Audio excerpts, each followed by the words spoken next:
Merci, Dr Hachfi. Merci, Dr Hamiri. Donc, je remercie la STPI, comme d'habitude, pour la bonne organisation du congrès. Et puis, bien sûr, on va s'attaquer au sujet qui est la grippe, parce qu'on va se concentrer aussi sur la gravité du tableau de la grippe, sur la morbimortalité induite par la grippe, et on finit par la vaccination.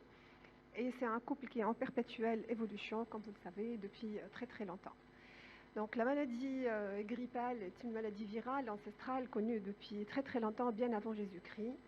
Elle évolue, comme vous le savez, par épidémie annuelle à cause des glissements qui sont dus aux fautes de transcription virale. Et puis, de temps en temps, tous les 15 à 30 ans, on a des pandémies à cause des cassures qui vont créer les nouveaux virus. Cette maladie, on paie à cause d'elle un lourd tribut, malheureusement, au niveau social et au niveau international, que ce soit à cause de l'absentéisme et donc une répercussion économique très importante, que ce soit en lit de réanimation, avec le stress du système de santé, que ce soit en mortalité, parce que chaque année, on a à peu près entre 250 000 et 650 000 décès de par le monde, et puis de séquelles, parce que les patients qui font des infections pulmonaires graves, qui sont en réanimation, ou qui font des encéphalites, peuvent garder des séquelles, et ceux qui font des rhabdomyolyses peuvent malheureusement garder une insuffisance rénale à vie. Donc, d'où l'importance de la prévention, sachant qu'on n'a pas réellement de traitement très très efficace. Tous les traitements qu'on a, on les essaie, mais on ne sait pas réellement si ça marche ou pas. Et donc, l'intérêt de la prévention est primordial. En premier, par les moyens non spécifiques qu'on a tous appris à appliquer avec la pandémie Covid, la distanciation, le masque, l'aération et tout ça. Mais en particulier la vaccination qui est connue depuis très longtemps déjà et qui est le fruit d'un système de surveillance mondiale très très bien élaboré depuis les années 40. Donc je commence par parler un peu du virus grippal qui est un virus à ARN connu, très très particulier par les deux enzymes qui lui permettent d'entrer et de sortir, qui sont l'hémagglutinine et l'neuraminidase, mais aussi par sa nucléocapside qui est complètement fragmentée, facilitant cet échange entre les différents virus grippaux et donc l'apparition des variants qui sont à l'origine des pandémies. Et donc ces glissements annuels qui sont dus à l'erreur de transcription vont générer les épidémies, mais l'apparition de nouveaux virus grippaux par l'échange entre différents sous-types de virus, en particulier le virus humain et le virus aviaire, via le creuset de la grippe qui est le porc, va générer un réassortiment dit aussi cassure qui sera à l'origine des pandémies.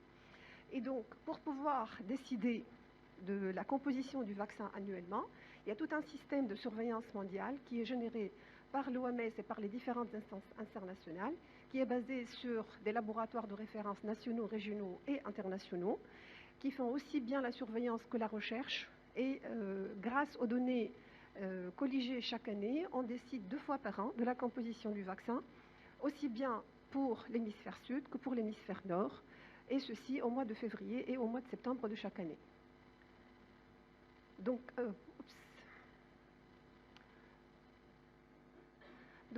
qu'en est-il de l'année très particulière qu'on vient de passer, qui est une année quand même qui va marquer nos vies à jamais, l'année 2020-2021. Normalement, dans l'hémisphère nord et dans les zones tempérées, c'est une maladie hivernale et printanière, mais dans les zones tropicales, normalement, c'est une maladie qui dure pendant toute l'année. Donc, est-ce que le virus grippal a circulé cette année? En fait, il a circulé surtout dans les tropiques et les sous-tropiques, que ce soit de l'hémisphère sud ou de l'hémisphère nord, et beaucoup moins que d'habitude. Ceci dit, on ne sait pas est-ce que c'est à cause de la pression générée par le SARS ou encore par le nombre de prélèvements qui a nettement diminué. Et même ce nombre qui était nettement inférieur à d'habitude, le taux de positivité n'était que de 0,2%, alors que habituellement, depuis 2017 au moins, on a un taux de positivité des prélèvements qui est aux alentours de 17%. Les 4 sous-types ont circulé pendant cette saison hivernale. C'est le B, aussi bien Yamagata que Victoria, et le A H1N1, PDM09 et le H3N2. Mais comme vous le voyez sur le diagramme, c'était surtout du B, du moins pendant les premières semaines de 2021, les dernières semaines de 2020. Et à partir de la semaine 30, on voit apparaître de plus en plus le H1N1 et du A non identifié et du H3N2. Et donc, le bleu foncé, c'est surtout le A non identifié, et le bleu moyen, c'est le H3N2 qui était prédominant cette année sur les prélèvements qui ont été systématiquement pratiqués dans les systèmes de surveillance. Quand on voit la répartition de ces sous-types, en fait, de par le monde, la répartition des sous-types n'était pas équivalente. Et donc, dans les pays comme le Mexique ou encore en Arabie Saoudite ou en Asie mineure, Afrique de l'Est et en Chine, c'était surtout du B qui a circulé. Par contre, dans l'extrême-est asiatique, en Russie et en ouest africain, c'était surtout du A qui a circulé, d'une manière générale H3 plus que H1. Et dans des pays européens, il y avait une répartition mitigée entre les deux grands sous-types de virus grippal, aussi bien du B que du A. Qu'en est-il en Tunisie? Nous avons eu très très peu de prélèvements cette année parce que les prélèvements, certes, il y a le réseau Sentinelle, mais il y a surtout les SARI qui font, des centres SARI qui font les prélèvements, et les centres SARI étaient quasiment tous utilisés pour la Covid, donc il n'y a pas eu beaucoup de prélèvements pour la grippe. Et les prélèvements qui ont été pratiqués ont rarement isolé de la grippe. Et donc, sur les données internationales au niveau du site de l'OMS, on n'a quasiment pas de prélèvements positifs pour la grippe. Ce n'était pas un cas isolé. L'Algérie aussi, il n'y a pas eu grand-chose. Et quand on voit le Nord-Afrique, d'une manière générale, il y a eu uniquement 202 prélèvements positifs sur toute l'année, ce qui est très très peu par rapport aux chiffres habituels. Et c'était surtout du H3N2 et du B. Et quand on regarde le B, il y avait du B Victoria, sinon du B qui n'a pas été réellement séquencé.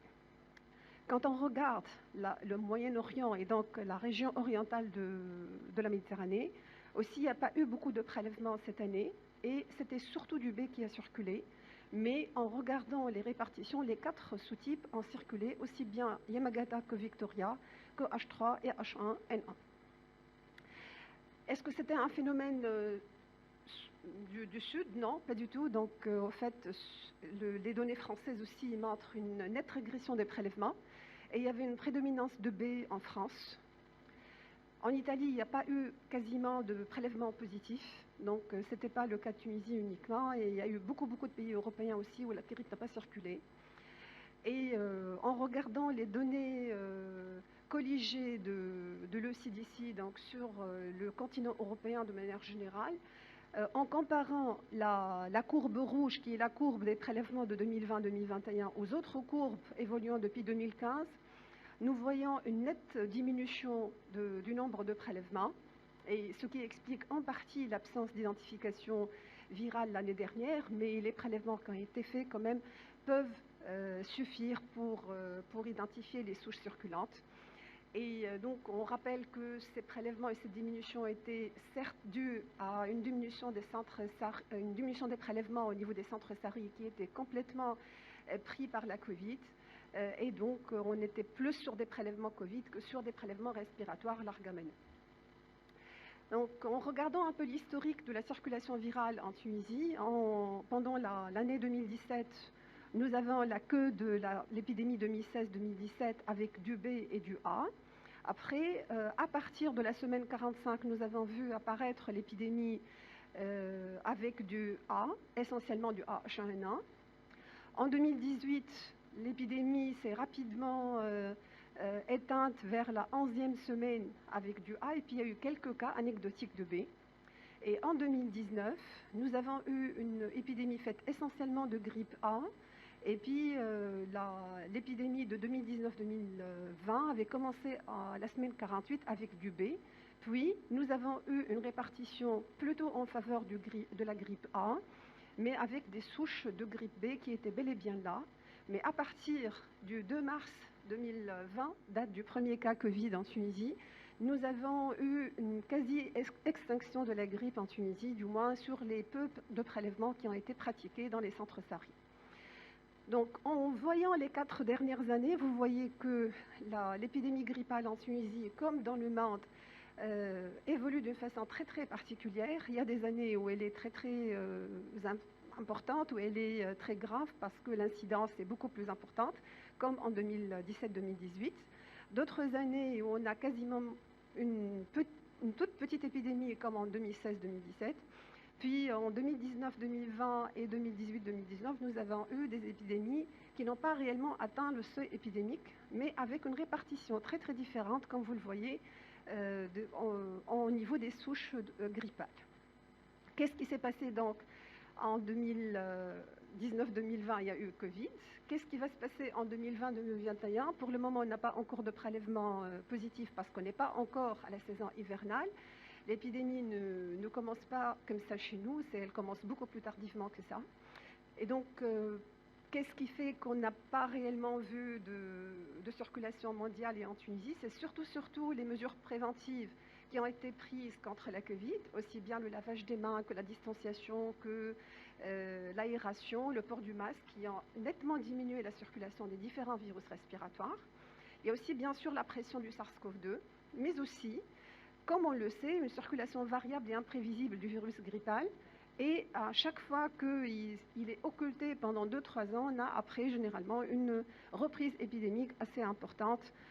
Et c'est valable aussi bien pour les souches A que les souches B. Donc sur le plan mondial, ça répond quasiment à la même circulation virale. Et vous voyez que les 4 virus circulent, aussi bien le B Victoria que Yamagata que H1 et H3. Et qu'en 2017-2018, nous avions eu une épidémie assez importante de par le monde, pas uniquement en Tunisie. Donc en 2020-2021, nous avons eu surtout une petite circulation du B qui apparaît en orange en bas au niveau du diagramme. Et en 2021-2022, on a encore quelques cas parce que l'épidémie au niveau de l'hémisphère sud est en cours, mais c'est surtout du B qui est en train de circuler, surtout comme je l'ai dit, dans les zones tropicales et intertropicales. Mais cette absence de circulation virale qui a été observée pendant l'année dernière va faire perdre l'immunité, surtout chez les enfants et les jeunes qui n'ont pas été en contact avec le virus grippal, qui soit venaient de naître juste avant l'épidémie de Covid, soit ceux qui n'ont jamais été en contact avec la grippe. Et ceci va prédisposer encore plus les sujets à risque pour faire des formes graves. Et donc, on ne peut pas avoir une disparition complète de la grippe. Normalement, on s'attend à ce qu'il y ait une circulation assez importante en 2021-2022 du virus grippal, avec peut-être des formes graves, surtout qu'on n'atteint jamais l'objectif de 70% de vaccination des sujets à risque, qui en plus, même avec l'engouement de l'année dernière, on n'a pas dépassé les 50% un peu partout dans le monde. En regardant l'expérience française en 2019-2020, l'épidémie n'a duré que 9 semaines, c'est à peu près la même chose chez nous aussi. Et pendant cette période, il y a eu 1 250 000 consultants, avec 60 000 passages aux urgences, 6 000 hospitalisations et 860 cas graves quand même qui ont été hospitalisés en réanimation, avec des pneumopathies graves ou des complications graves de la grippe, qui malheureusement se sont soldées par 3 700 décès, qui étaient surtout observés chez les plus de 65 ans, avec plus de 90% dans cette tranche d'âge. Donc, en regardant de près la couverture vaccinale, malgré l'engouement qui a été associé à la vaccination l'année dernière, on a observé que uniquement 48% à peu près des personnes à risque ont été vaccinées, alors que l'objectif est réellement de 70%. Donc, on est très très loin de nos objectifs de vaccination parmi cette population qui est sujette à faire des formes graves. C'était aussi bien sûr le cas en Tunisie, un peu partout dans le monde. Et en regardant réellement l'impact sur le plan mortalité de la grippe, avant on disait de 150 000 à 500 000, là l'OMS vient de réviser ça à la hausse avec 290 000 à 650 000 décès chaque année, et ce à partir de décembre 2017, parce qu'on sait qu'il y a une sous-déclaration et qu'il y a beaucoup de décès qui malheureusement se font à domicile suite à des myocardites ou suite à des atteintes brutales qui donnent des décès sans explication aucune. Et comme c'est des sujets âgés, on va retenir le décès par cause naturelle.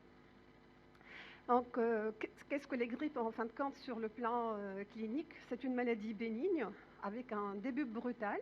C'est quelqu'un qui est en bonne santé, qui tout d'un coup va ressentir un frisson, une fièvre importante, des douleurs, aussi bien la céphalée que les myalgies, les arthralgies.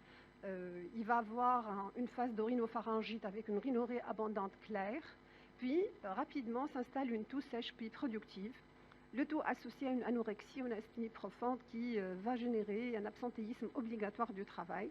Et dans un cinquième des cas, on va avoir une diarrhée chez les sujets adultes. Ceci va être auto-résolu au bout de 5 à 6 jours généralement et les patients reprennent leur vie de manière normale parce que la plupart du temps, c'est une maladie bénigne. Reste que chez l'enfant, le tableau clinique peut être un peu différent. En effet, chez le nourrisson, c'est surtout une fièvre parfois associée à un petit malaise, un refus de téter, mais généralement, c'est une diarrhée et des vomissements qui vont inquiéter les parents. Il y a aussi le croup et la bronchiolite qui peuvent inquiéter. Et là, on doit faire la part entre le virus respiratoire syncytial et la grippe. Et chez le grand enfant, c'est un tableau très similaire à l'adulte, mais avec une fréquence beaucoup plus importante des signes digestifs. Quelles sont les tranches d'âge qui sont les plus touchées par la grippe? Parce que de là, on va avoir un impact sur les indications de la vaccination. En fait, les tranches d'âge les plus touchées, c'est les courbes en orange et en rouge, qui sont les moins de 5 ans et les moins de 14 ans. Mais comme ils font des manifestations relativement bénignes, ça n'impacte pas beaucoup, normalement, les structures sanitaires, mais ça va impacter la circulation virale parce que les enfants sont les vrais moteurs de la grippe dans la population générale. Et puis, ils peuvent avoir un absentéisme scolaire au niveau des crèches. Pour les sujets âgés de plus de 65 ans, qui sont les populations à risque vu l'immunosénescence, quand même 200 par 100 000 habitants, c'est beaucoup parmi cette population qui est quand même pas très représentée de par le monde en dehors des pays riches où il y a un vieillissement de la population qui est assez important. Et donc, de quoi décèdent les patients? C'est surtout après une forme grave, et ces formes compliquées peuvent revêtir de grandes formes. Soit les formes virales qui sont très précoces pendant les 48 premières heures de la maladie, soit par une surinfection bactérienne, qu'elle soit à pneumocoque, à hémophilus, à staphylocoque, et ceci généralement dans les 5 à 6 jours après le début des symptômes, suite à une défervescence normalement, il y a une reprise de la fièvre avec des manifestations respiratoires au premier plan. Et donc ces deux formes, disons, distinctes d'aggravation de la grippe vont entraîner une détérioration clinique assez rapide des patients, avec une défaillance multiviscérale dans les formes les plus graves, mais aussi les pneumonies virales primaires, les encéphalites, les myocardites, les myélites, les pneumonies de surinfection bactérienne, les rhabdomyolyses avec l'insuffisance rénale aiguë. Et chez la femme enceinte, ça peut donner une mortalité maternelle ou fœtale assez importante. Et donc, d'une manière générale, ces formes graves s'associent à une mortalité de 50%. Et donc, c'est réellement un lourd tribut que la société va payer à cause de l'absence d'une vaccination, vu qu'on sait que cette vaccination est très efficace, et ce, depuis très longtemps. Qui est-ce qui décède de la grippe? Donc, bien sûr, il y a tous ceux qui portent des pathologies qu'on va voir tout de suite après, mais c'est surtout les deux âges extrêmes, les moins de 5 ans, en particulier les moins de 2 ans, et les plus de 65 ans. Et quand on regarde où est-ce que se passent ces décès parmi les enfants, parce que c'est quand même inquiétant de voir que les moins de 5 ans décèdent de la grippe, c'est surtout au milieu hospitalier. Et donc, c'est des formes qui étaient tellement graves que les parents se sont inquiétés. Ils sont partis aux urgences ou en unité de soins intensifs pour que leur bébé soit pris en charge. Ces terrains à risque de formes graves sont très connus depuis très longtemps, donc les plus de 65 ans, les moins de 5 ans, mais surtout les moins de 2 ans, les diabétiques, tous ceux qui portent une maladie chronique cardiopulmonaire, en particulier l'asthme non contrôlé, les maladies neurologiques chroniques, surtout à cause malheureusement des troubles de la déglutition, les immunodéprimés, la femme enceinte et les obèses de plus de 40 kg par mètre carré. Donc en gros, si on se résume, on excrète le virus quand on a l'infection virale la veille des symptômes et jusqu'à 5-7 jours après.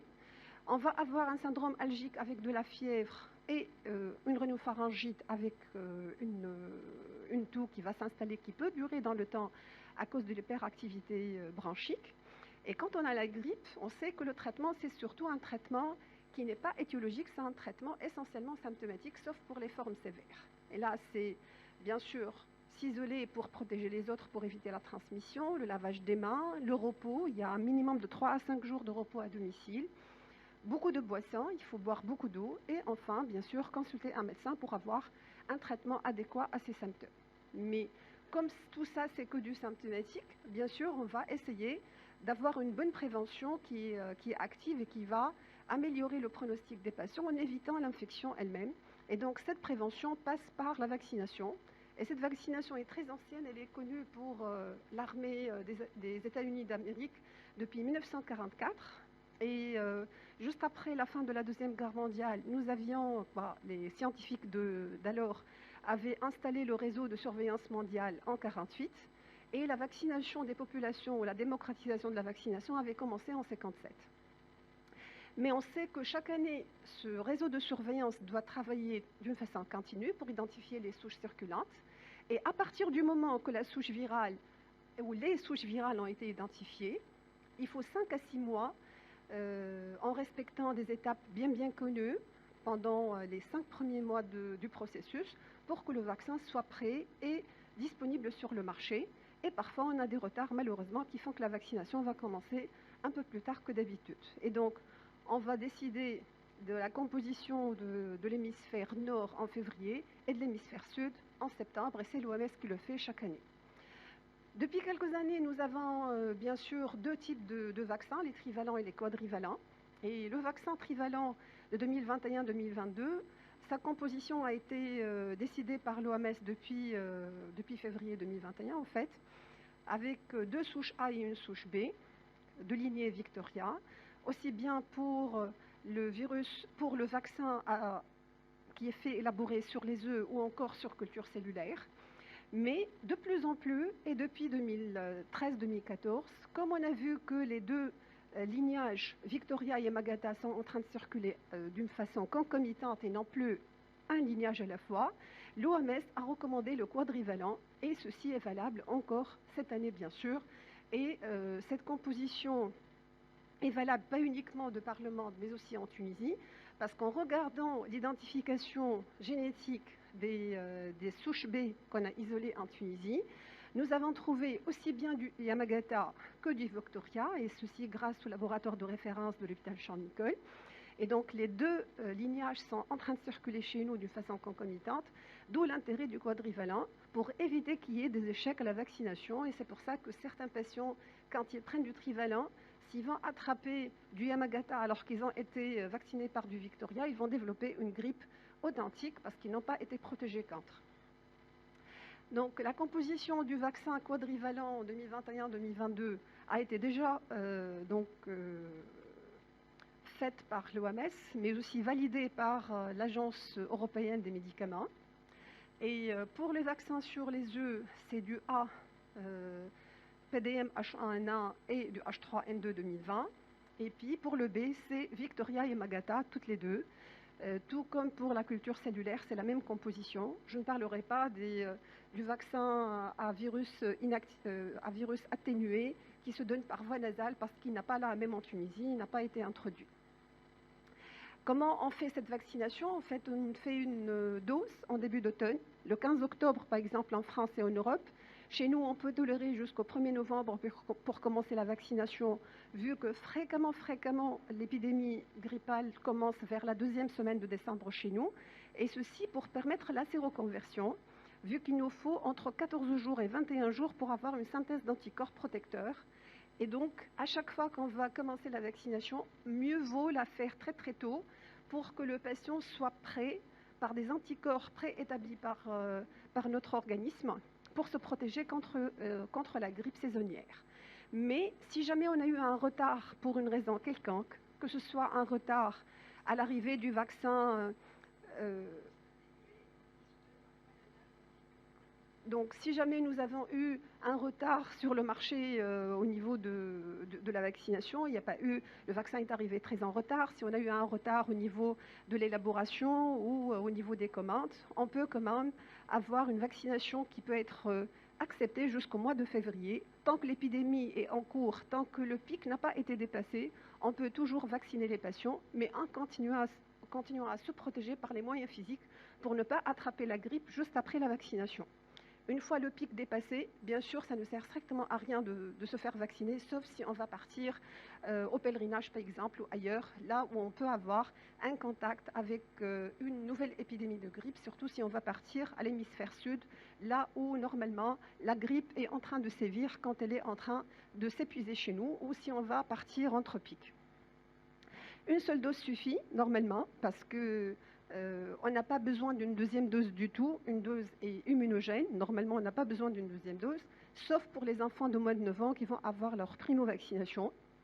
Et la dose qui sera injectée en intramusculaire de préférence et en sous-cutané pour ceux qui ne peuvent pas avoir de l'intramusculaire sera de 0,25 ml pour le vaccin qui est fait sur les œufs, sinon de 0,5 ml pour le vaccin recombinant sur culture cellulaire. Mais de toutes les manières, 0,25 si c'est un flacon multidose peut suffire, même pour le recombinant.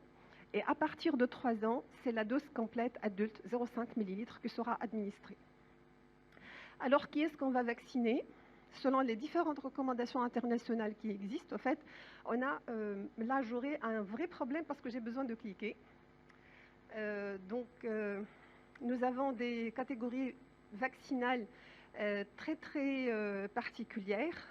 On a la catégorie de citoyens ou de personnes qui sont prioritaires à la vaccination, qui sont divisées en 3 groupes, le groupe 1, le groupe 2 et le groupe 3. Donc je vais faire défiler malheureusement. Donc le groupe 1 est fait des sujets de plus de 65 ans, quel que soit leur statut, s'ils ont des comorbidités ou s'ils sont en bonne santé, s'ils sont chez eux ou en maison de retraite. L'important, dès lors qu'ils ont 65 ans, c'est une indication obligatoire pour la vaccination. Pour tous ceux qui ont 6 mois et plus et qui ont une affection chronique, qu'elle soit pulmonaire, cardiaque, hépatique, rénale, métabolique, une obésité ou encore une neuromusculaire, c'est aussi une indication, c'est des prioritaires à la vaccination. Tous ceux qui ont plus de 6 mois avec des troubles immunitaires qui soient acquis ou naturels, tous ceux qui sont en institution, les femmes enceintes, et là, réellement la grossesse est une indication majeure à la vaccination, quel que soit le terme de la grossesse, il n'y a aucune contre-indication par rapport à la grippe, par rapport à la vaccination antigrippale, quoi. Et puis tous les enfants de 6 mois à 18 ans qui sont sous aspirine ou l'encours, que ce soit pour une maladie de Kawasaki ou pour une autre arthrite chronique juvénile, par exemple, c'est obligatoire. Donc le groupe 2, ce sont tous les travailleurs du secteur de santé, donc nous tous soignants, mais qu'on soit médecins, pharmaciens, infirmiers, ouvriers, aides-soignants, administratifs, tous ceux qui ont un quelconque contact avec les patients, qui travaillent dans les institutions ou en dehors de les institutions, mais qui vont faire beaucoup d'allées-venues sur les institutions de soins, doivent être vaccinés pour rompre la transmission, mais aussi pour éviter l'absentéisme et éviter les grippes nosocomiales par induction de la transmission via un soignant. Le groupe 3, c'est toutes les personnes qui vivent sous le même toit qu'une personne à risque du groupe 1. Et bien sûr, tous ceux qui ont des nourrissons de moins de 6 mois, on vaccine la maman pour protéger le bébé. Donc pour ce qui est du groupe B, on va les vacciner uniquement si on a une disponibilité du vaccin. Ce sera les 50-64 ans qui, eux aussi, ont un taux de mortalité assez important à cause de la grippe, surtout s'ils ont un tabagisme excessif, une consommation excessive d'alcool ou encore une obésité. Et enfin, les catégories C, qui dépendent énormément des réserves de vaccins dans un pays donné. C'est le reste de la population qui désire se faire vacciner, même s'il n'y a pas d'indication particulière de santé. Donc, selon les terrains particuliers de l'OMS, nous avons des indications qui réellement doivent être promues. Nous devons promouvoir ces indications. C'est la femme enceinte. Et dès lors qu'elle est vaccinée, une femme enceinte va éviter les formes graves d'une manière générale. On va la sauver d'une forme grave et d'un décès éventuel ou d'une mortalité fœtale. Et le transfert d'anticorps qui sont synthétisés par le corps maternel va protéger le nouveau-né et le nourrisson jusqu'à l'âge de 6 mois. Et d'ailleurs, on sait depuis au moins 2010 que les femmes enceintes qui sont vaccinées contre la grippe vont avoir beaucoup moins de prématurité, beaucoup moins de mort fœtale in utero, beaucoup moins d'hospitalisation en réanimation, et même leurs nouveau-nés auront beaucoup moins d'hospitalisation en réanimation. Et d'ailleurs, quand on regarde ce qui a encouragé les Américains à indiquer la vaccination des femmes enceintes, c'était surtout cette constatation à partir de 2019 que les nourrissons de 0 à 5 mois, y compris bien sûr les nouveau-nés, font beaucoup de mortalité parmi les grippes des enfants. Donc en gros, le vaccin antigrippal chez la femme enceinte va réduire le risque de contracter la grippe, mais aussi de prématurité et de mort néonatale. Cette même vaccination va réduire la grippe néonatale, l'hospitalisation en réanimation ou encore en service de néonatologie, donc va sauver aussi le nouveau-né. Donc la vaccination de la maman va entraîner une séroconversion qui est aussi importante que celle d'un sujet adulte sain qui n'est pas enceinte, sachant que vous savez tous qu'il y a une immunodépression maternelle pendant la grossesse pour l'immunotolérance du fœtus qui est un étranger.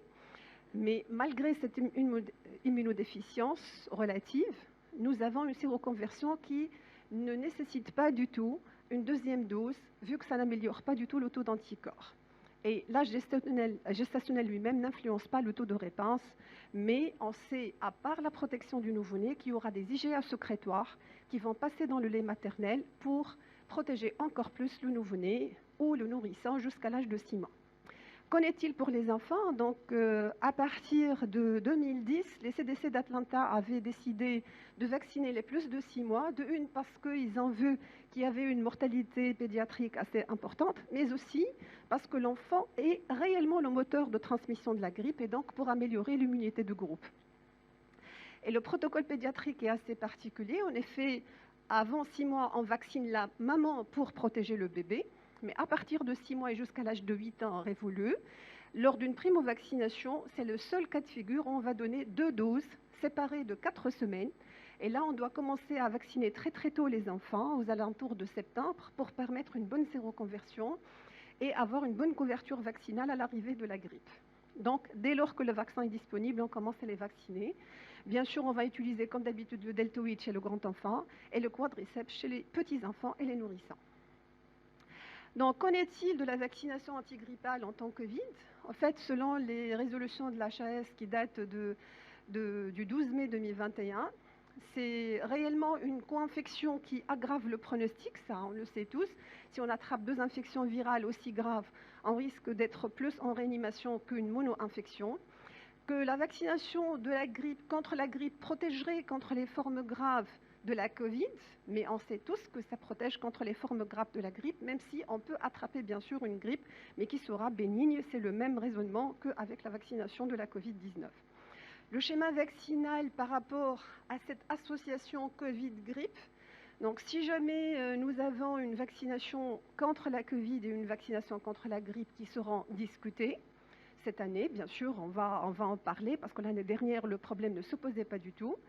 Jusque-là, les différentes recommandations internationales sont en faveur d'une distance ou d'un intervalle de 14 jours entre la vaccination contre la Covid et la vaccination pour tout autre micro-organisme. Reste que ceci est fait surtout pour détecter les effets indésirables parce qu'on sait tous qu'on a des vaccins où il y a jusqu'à 5 vaccins différents qui sont combinés et on n'a pas de majoration de l'immunité ou diminution de l'immunité vis-à-vis des différents micro-organismes qui sont ciblés dans ces vaccins combinés. Donc cette année, la HAS recommande que la vaccination, pour éviter de perdre des patients, pour avoir une vaccination qui est efficace aussi bien contre la Covid que contre la grippe, on peut faire une vaccination concomitante par les 2 vaccins pendant l'automne pour ceux qui ont soit besoin d'une dose de rappel pour la Covid, soit qui n'ont jamais été vaccinés contre la Covid. Donc on va bien sûr vacciner tous les groupes à risque qui sont assez ressemblants entre la Covid et la grippe dès mi-octobre 2021. Et s'il y a exposition à la Covid, donc quelqu'un qui a été exposé à un sujet positif, on va l'isoler et le surveiller pendant une dizaine de jours. Si jamais il n'y a pas d'apparition de symptômes, on va vacciner contre la grippe. Et si jamais il a développé des symptômes, là, bien sûr, on doit retarder notre vaccination contre la grippe jusqu'à guérison de la Covid. Et on sait tous maintenant qu'on a une petite immunodépression à cause de la lymphopénie après Covid. Donc, il vaut mieux retarder de au moins 4 semaines après Covid pour avoir la vaccination contre n'importe quel micro-organisme, sauf s'il y a urgence. Mais de toutes les manières, il faut que le patient soit asymptomatique pour le faire. Il faut bien sûr, selon le groupe SAGE de l'OMS, pour cette année, encourager la vaccination antigrippale afin d'éviter les co-infections, d'éviter tout stress pour les structures de santé en cas d'apparition d'une vraie vague de grippe cette année et éviter l'absentéisme parmi le personnel soignant pour garder du personnel pour la gestion de la Covid qui est encore là. Et bien sûr, réellement, il faut éviter toute exposition au SARS-CoV-2 pour les consultants de la grippe. Donc, on va essayer de vacciner assez tôt d'une façon hétérogène pour ne pas avoir un afflux de personnes dans le même endroit. Cette vaccination concomitante est aussi très recommandée par l'OMS, que ce soit pour la grippe et la Covid-19 ou encore pour la grippe Covid-19 et pneumocoque pour les sujets de plus de 65 ans qui sont très sujets à faire des surinfections à pneumocoque. Pour les groupes hautement prioritaires, pour l'OMS, c'est uniquement le personnel soignant pour garder les bras pour le travail, éviter les infections associées aux soins parmi les citoyens et les patients, et les sujets de plus de 65 ans. Sinon, ceux qui ont un risque additionnel pour l'OMS, c'est la grossesse, les porteurs de comorbidité qu'on vient de voir, et puis les enfants, surtout de 6 mois à 2 ans. Donc, quand on regarde le bénéfice de cette vaccination contre la grippe sur une cohorte de patients qui vont avoir la Covid, il y a eu un très beau travail qui est publié sur PLOS ONE, et ça date de 2-3 mois. Et ils ont pris une cohorte de 73 346 patients, bon, je ne sais même pas dire le chiffre, et il y avait donc 37 300 patients par bras. Un bras qui a été exposé à Covid, qui a attrapé Covid, qui a été vacciné, et l'autre bras qui n'a pas du tout été vacciné, qui avait aussi la Covid. Et ils ont regardé d'une façon rétrospective le résultat de la vaccination.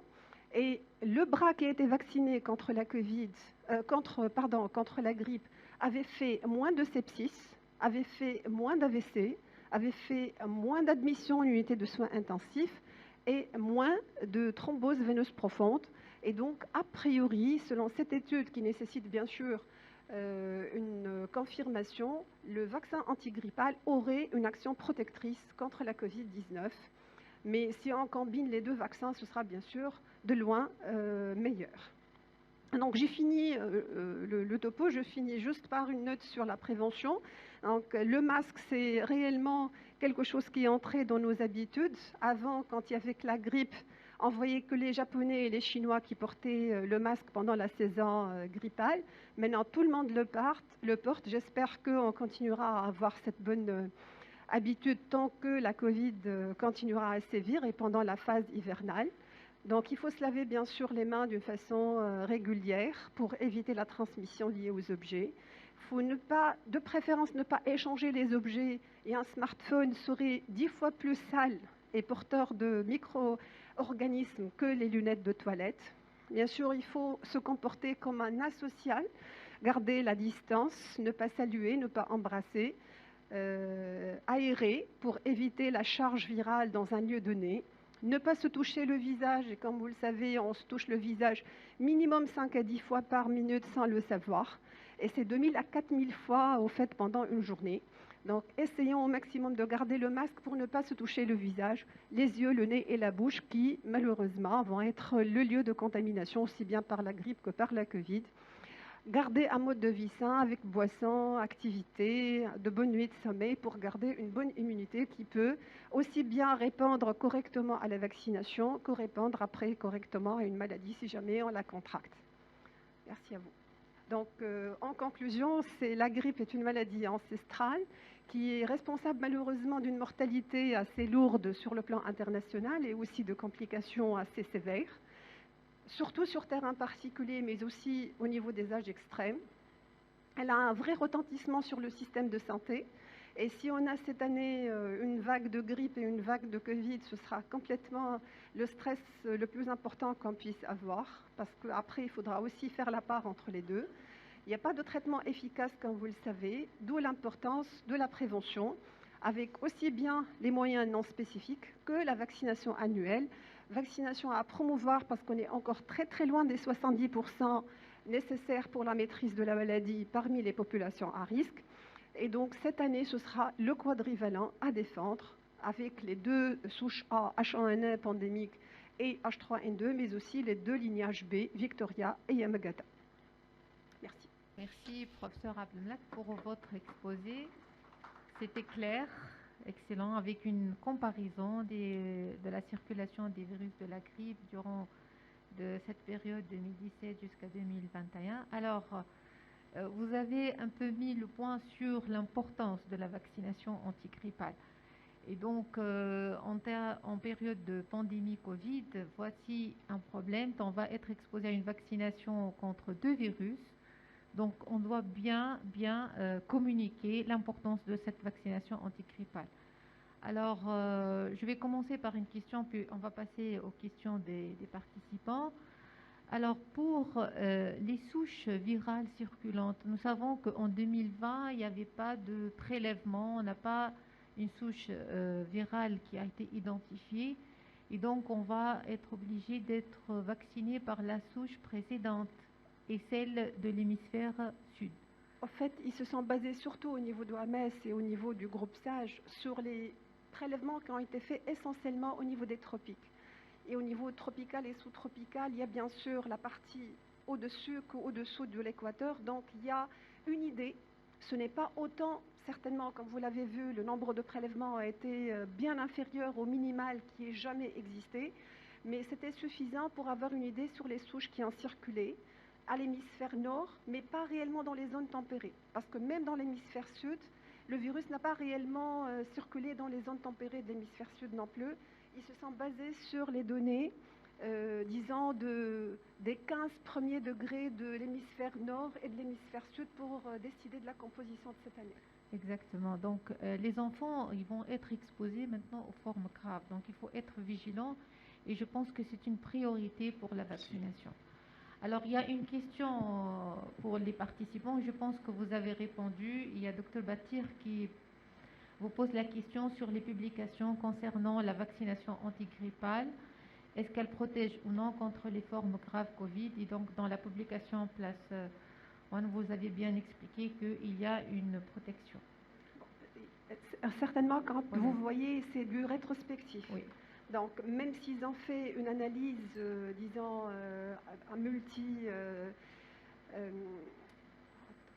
en fait, ils ont fait une analyse qui était très très bien, mais ça reste toujours du rétrospectif. C'est vrai que les deux bras étaient à 37 000 bras chacun, mais ça n'empêche que ça reste du rétrospectif, donc il vaut mieux avoir une étude prospective pour confirmer la chose. Mais là, je crois que le problème ne se pose pas. On sait très très bien que les mêmes personnes font les formes graves, et pour éviter aussi bien la gravité de la Covid que la grippe, on va vacciner contre les deux, et donc on sera tranquille pour cette année normalement si on arrive à vacciner au moins 70% de cette population à risque d'aggravation. D'accord. Sinon, par rapport à cette même question, est-ce qu'ils expliquent dans cette publication comment cette vaccination contre la grippe protégerait contre les formes graves de la Covid? Non, ils n'ont pas émis d'hypothèse physiopathologique, non. Alors, je pense qu'on a des questions dans la salle. On commence par Dr Bezouaya qui a levé la main. Merci beaucoup. Juste d'abord une remarque, parce que le professeur Taha nous a fait une belle démonstration tout à l'heure, magistrale, que l'intérêt du respect de ces mesures barrières a fait baisser non seulement la grippe, mais également tout ce qui pourrait se transmettre selon le même mode, en particulier les grands pathogènes tels qu'influenza, tels que pneumonie, et un autre germe, c'est le virus respiratoire syncytial, l'hémophilus influenzae, le streptocoque pneumoniae. Il y avait un autre germe également dont l'incidence a baissé. Alors, ma question maintenant, elle est d'ordre pratique. Le pneumocoque, le streptocoque pneumoniae, d'ailleurs le premier d'ailleurs sur la slide. Alors, la question est d'ordre pratique maintenant. C'est bien, le savoir, oui. Mais le faire, c'est autre chose. Nous sommes au mois de septembre. D'habitude, au mois de septembre, j'en ai l'habitude pendant quelques années, c'est de passer les commandes pour avoir le lot de vaccins pour les citoyens tunisiens, quels qu'ils soient, l'âge et tout ça, les indications, en fait, qui sont classiques, qui n'ont pas beaucoup changé. Hein. Covid ou pas Covid. Oui. Est-ce que vous avez une idée si ces commandes sont parvenues, si on va être fourni? Il paraît que le marché est à flux tendu. Hein. Oui. Et voilà. On a un flux tendu au niveau du marché. On sait que cette année, on aura le vaccin à partir de novembre et non pas de octobre. Donc, on aura malheureusement un petit retard au niveau de l'accès au vaccin. Mais Monsieur le ministre en personne est en train de faire le nécessaire pour avoir plus de vaccins que d'habitude. Mais les commandes ont été passées. Mais comme le marché international est en crise, nous aurons nos vaccins normalement à partir de début novembre. Merci Elim. Moi, je voudrais poser une question et en même temps faire une remarque. C'est toujours dans le même ordre d'idée que ce que vient de dire donc Nourdine. L'année dernière, on n'a pratiquement pas vu de grippe, d'accord? Et les explications qu'on a essayé d'apporter, et je profite de la présence de viraux parmi nous, ils vont me dire ce qu'ils en pensent. Certes, c'est le port de masque. On est tout à fait d'accord, ça a permis d'éviter la transmission pour certains cas de Covid, mais aussi pour la grippe. Là, c'était une première explication. Deuxième explication, est-ce qu'il n'y a pas une explication, comment dirais-je, virale, entre guillemets? Est-ce que le virus qui se transmet, le coronavirus, donc qui se transmet rapidement, qui se multiplie, etc., est-ce qu'il n'a pas étouffé un petit peu? Non, mais là, il faut que ce soit un virologue qui me le dise. Nous, c'est des suppositions. Et à partir de ça, à partir de là, est-ce qu'on peut faire une extrapolation pour cette année? Ce sont les mêmes conditions. Moi, je dirais qu'on fait maintenant, on porte un peu plus le masque parce qu'on s'est habitué. Et là, tu l'as dit, on a pris l'habitude de porter le masque, etc. Je ne sais pas. Est-ce que vous pensez qu'on aura vraiment des cas de grippe cette année? C'est à peu près la même situation que l'année dernière. Les gens qui portent le masque, le virus qui se transmet, mais alors là, de façon extraordinaire avec le Delta, est-ce qu'on ne va pas avoir pratiquement la même situation que l'année dernière? Voilà, peut-être il y a des viraux qui pourront, je ne sais pas, non, anti-samahni, mais il n'y a pas de viraux parmi nous. Non, pour le moment, Fama Salma.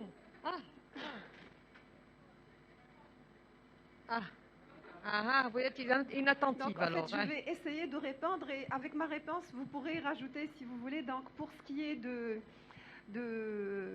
l'absence de circulation de la grippe l'année dernière, c'était, oui, les mesures de distanciation et le port du masque, mais aussi la pression générée par la transmission de la Covid qui a pris toute la place et n'a pas permis au virus grippal de circuler. Ça, ce sont deux hypothèses qui ont été émises et que j'ai lues un peu partout dans les articles que j'ai consultés.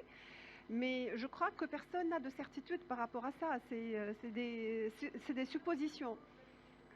Et puis, par rapport à la circulation virale, en fait, c'est vrai qu'on est quasiment dans la même situation que l'année dernière.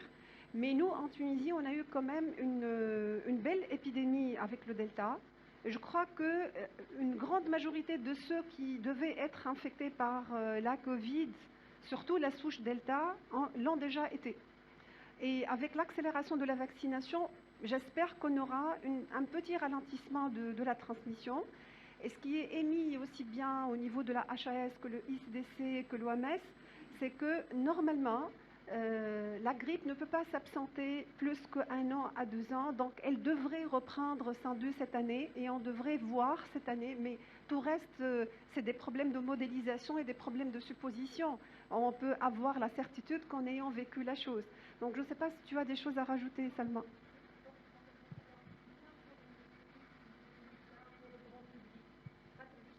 Vous allez parler.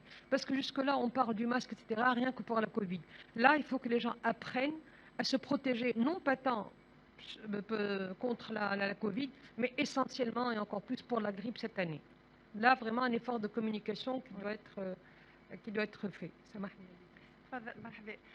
Merci, Dr Tibeli, pour cette excellente question. Je vais appuyer ce que vient de dire justement professeur Elim Abdelmalak et peut-être rajouter une toute petite notion, c'est qu'il y a une théorie dans les infections virales, c'est que, surtout dans les infections respiratoires virales, c'est qu'en général, quand il y a une épidémie de grande envergure par un virus, il y a tous les autres virus qui se retrouvent non pas éclipsés, mais il y a un phénomène de compétition qui se fait au niveau cellulaire, au niveau des cellules respiratoires, qui va faire que cette cellule va devenir en quelque sorte réfractaire à l'infection virale.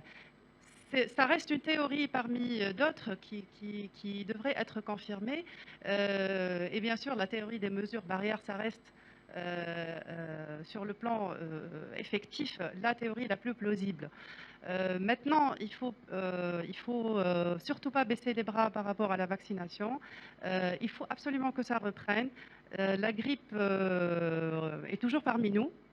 Le virus va continuer à muter et donc il faut absolument faire une mobilisation nationale pour mobiliser les gens à se faire vacciner. Mais en insistant en particulier sur les sujets à risque, parce que l'année dernière, on a vu les choses partir un peu dans tous les sens. On a même vu des gens de 20 ans qui n'ont aucune comorbidité. Tout à fait. Il faut faire une stratégie bien ciblée et voilà, tout à fait.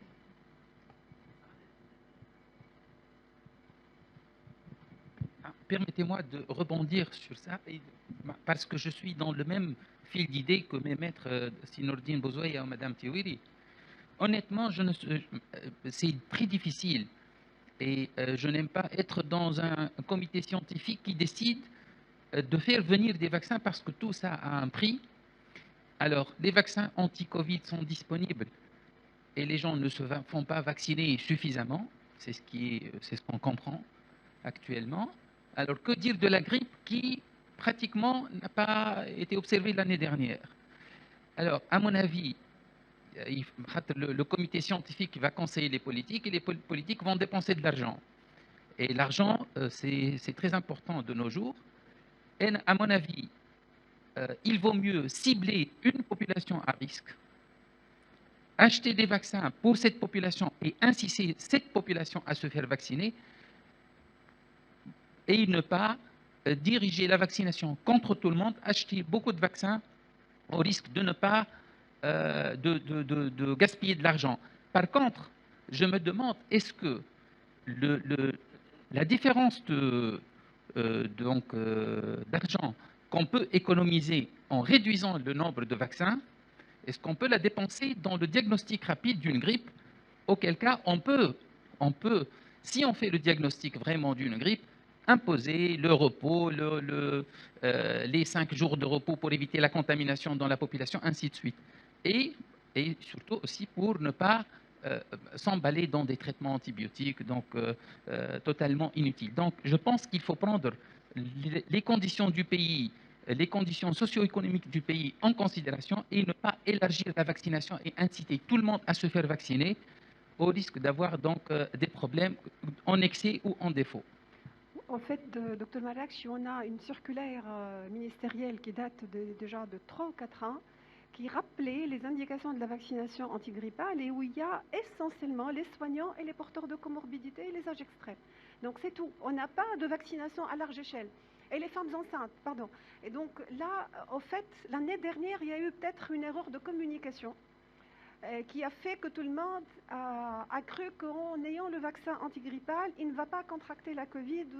Et c'est pour ça qu'il y a eu un peu la cohue qu'on a vu au niveau des officines l'année dernière. Mais j'espère que cette année, ils vont avoir un plan de communication clair. C'est réellement se concentrer sur les gens qui ont besoin de la vaccination antigrippale uniquement et non pas élargir à tout le monde. De toutes les manières, on ne pourra jamais avoir autant de doses que nécessaire si on va vacciner largement. Et puis l'année dernière, quand même, malgré le tapage médiatique et malgré tout ce qui s'est passé, il y a eu beaucoup de doses qui sont restées parce qu'il y a eu un retard quelque part qui a fait que les gens, même ceux indigents qui d'habitude avaient la vaccination via les PMI et les CSB, ne l'ont pas eu à temps ou ne l'ont pas eu du tout parce que le vaccin est arrivé trop tard. Donc ça, c'est des problèmes de communication et de gestion intra-ministérielle dans lesquels on ne peut pas réellement ni intervenir, ni influencer, sauf par l'avis scientifique, c'est tout. Juste une toute dernière remarque, Rim. Pour la vaccination antigrippale, je pense qu'il y a deux sujets auxquels il faut trouver une réponse. Un, pourquoi le personnel de la santé qui dispose de la vaccination antigrippale, et on sait, du moins dans mon hôpital, il y a énormément de personnes qui ne se font pas vacciner alors que la vaccination est distribuée jusqu'au réfrigérateur du service pour que les gens se fassent vacciner. Deuxièmement, on n'a pas honnêtement étudié en Tunisie le rapport bénéfice-coût de la vaccination antigrippale. Quel est le fardeau de la grippe dans le pays et quel est le fardeau de la vaccination? On a quelques questions des participants, donc on va essayer d'y répondre rapidement. La première question, que pensez-vous du vaccin nasal? En fait, le vaccin nasal est fait d'un vaccin inhibé, un vaccin vivant atténué. Et donc, il a la même un peu partout, essentiellement en Asie, mais pas beaucoup en Europe, mais il y a quelques pays qui l'utilisent.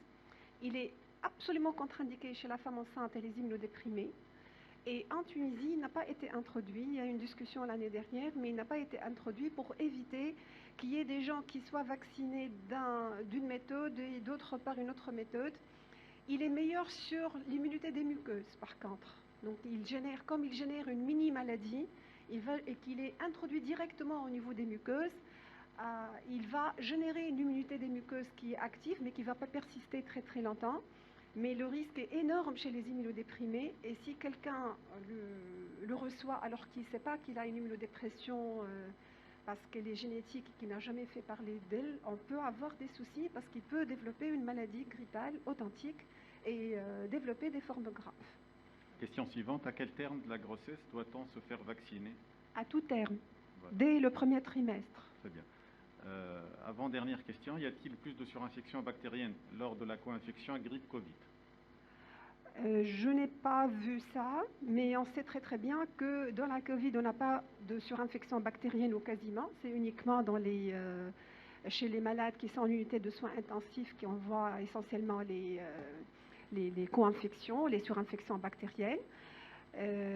Chez les patients qui sont en communautaire, ça ne dépasse pas 1-2% de surinfection, mais sur terrain particulier, les gens qui ont des sinusites chroniques, qui ont des DDP, mais réellement, ce n'est pas quelque chose de fréquent. Par contre, dans la grippe, la surinfection va jusqu'à 17%, surtout chez les sujets âgés qui sont en institution, en maison de retraite. Là, le risque de surinfection bactérienne est important. Donc, on ne doit pas raisonner de la même façon. Bien sûr, si on a la grippe, on va avoir un risque de surinfection important. Et de toute manière, avoir deux virus aussi délétères pour l'arbre respiratoire, c'est toujours méchant. Et ça peut altérer de façon très importante la muqueuse respiratoire à différents niveaux. Et la toute dernière question du professeur Regarde Batir, est-ce qu'il existe une interaction vaccin Covid, vaccin grippe, et est-ce que ça a été étudié sur le plan expérimental? Non, sur le plan expérimental, je n'ai pas vu, sérieusement, donc je n'ai pas lu d'article sur ça. Mais sur le plan interaction, les recommandations SAGE et HAS ne parlent pas du tout d'interaction entre les deux vaccins. Question à creuser un peu plus, mais je ne me suis pas réellement intéressée à la partie, disons, théorique de la chose. Merci beaucoup encore une fois, professeur Abdelmalak, pour cette excellente présentation.